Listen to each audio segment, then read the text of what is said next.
Morning dear students, कैसे हैं आप सब। उम्मीद करती हूँ आप सब ठीक होंगे। बच्चों, हमने हिंदी 1 का UT 2 में जितना भी कोर्स आना है वो हमने कंप्लीट कर लिया है। आज हम हिंदी व्याकरण यानी कि हिंदी 2 का काम शुरू करेंगे। पार्ट 6 तक हमने कंप्लीट कर लिए थे जो हमारा हाफेली में आया था। अब हम UT 2 का जो कोर्स है पार्ट 7 वहाँ से स्टार्ट करेंगे। तो सबसे पहले पार्ट 7 स्टार्ट करते हैं जिसका नाम है वचन। वचन के बारे में बच्चों आपने प्रीवियस क्लासेस में भी ज़रूर पढ़ा होगा और आई होप कि आपको याद भी होगा। वचन होता क्या है? वचन संज्ञा शब्द के उस रूप को कहते हैं जिससे उसके एक या एक से ज़्यादा होने का पता चलता है। जैसे जैसे हम चैप्टर पढ़ेंगे आपको ये बातें क्लियर होती चली जाएंगी। देखिए, सबसे पहले हम पार्ट स्टार्ट जब कर रहे हैं तो इसमें देखिए, सबसे पहले ये चित्र देखिए। नीचे दिए गए चित्रों एवं वाक्यों को ध्यान से पढ़ें एवं समझें। देखिए, गाय चर रही है, गायें चर रही है।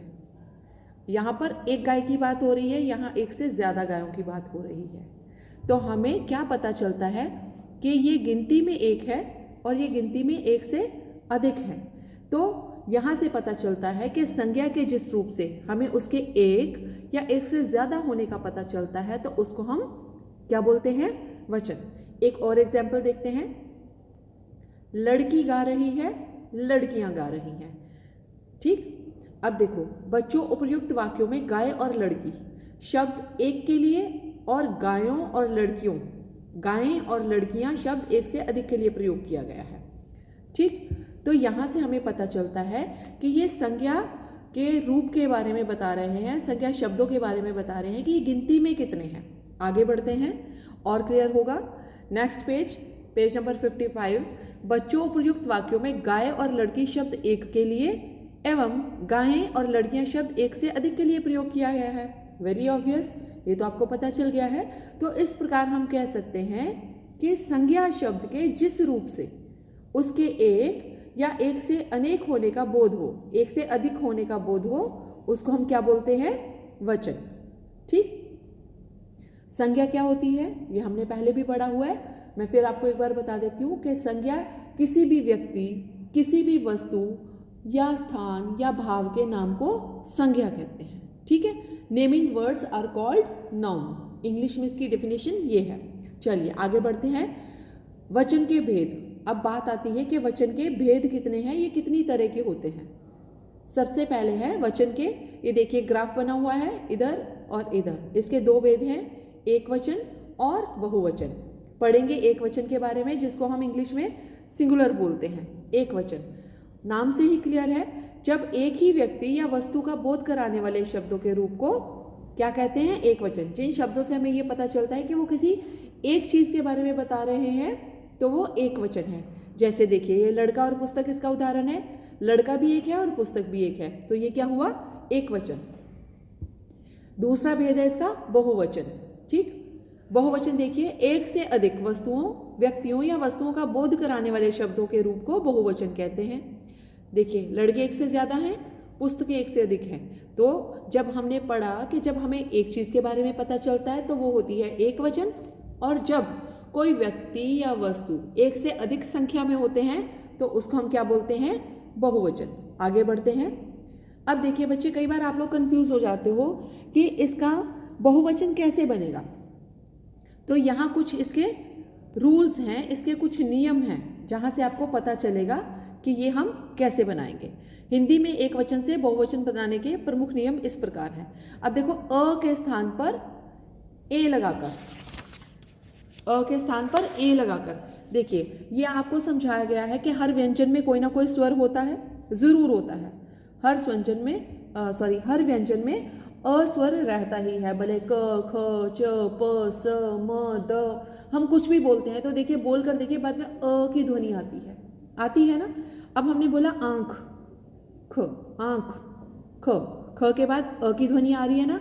तो अब जब हम एक वचन का बहुवचन बनाएंगे और अगर शब्द के पीछे अ की ध्वनि आ रही है तो उसमें हम बहुवचन बनाते हुए क्या लगाएंगे?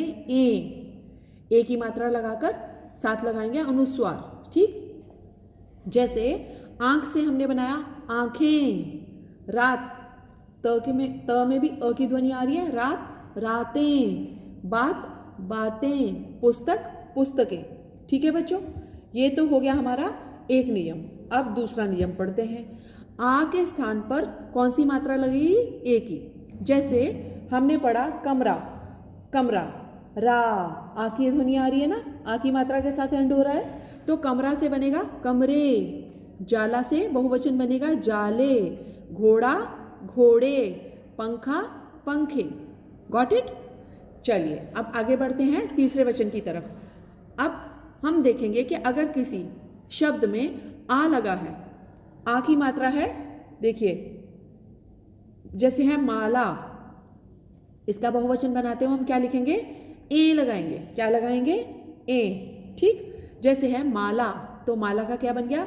मालाएं। कविता, कविताएं। महिला, आ की मात्रा लगी है ना, महिला, ला, ल को आ की मात्रा, आ की ध्वनि आ रही है ना, तो महिला से बनेगा महिलाएं। बढ़ते हैं आगे फोर्थ पॉइंट की तरफ। बच्चों ये नियम आपको याद रखने होंगे क्योंकि ये आपको बहुत हेल्प करेंगे, आने वाली क्लासेस में भी आपको बहुत हेल्प मिलेगी। फिर है इह या ई के स्थान पर क्या लगाएंगे? इया।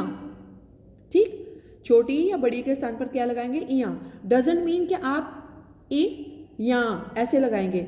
ई से तात्पर्य यहाँ पर ई की मात्रा से है। ओके, देखो अब ये शब्द किससे एंड हो रहा है? तिथि। थ को छोटी की मात्रा है ना, तो हमने पढ़ा कि कोई भी वर्ड अगर इ या ई के साथ एंड हो रहा है तो उसका बहुवचन बनाते हैं हमने क्या लगाना है? इया। तिथि है तो तिथियां, इया, तिथियां। रीति, रीतियां। अब ये देखिए बड़ी ई की मात्रा से कली।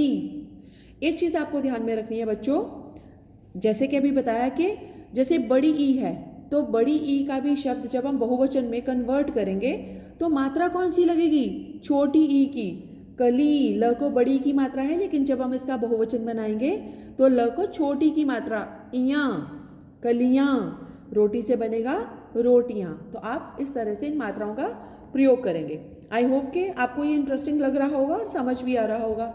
नेक्स्ट है पॉइंट नंबर 5, ये है या के स्थान पर यांग करके। मतलब जो वर्ड्स या के स्थान पर या से एंड होते हैं उसका बहुवचन बनाते हो हम क्या लगाएंगे? या। जैसे चिड़िया, एक है, एक वचन है तो चिड़िया, एक से अधिक हुई तो क्या बना? चिड़िया। लुटिया, एक है तो लुटिया, बहुवचन बनाएंगे तो लुटियां। फिर इसी तरह से डिबिया का क्या बन जाएगा? डिबियां। ठीक है बच्चों, नेक्स्ट पेज की तरफ बढ़ते हैं।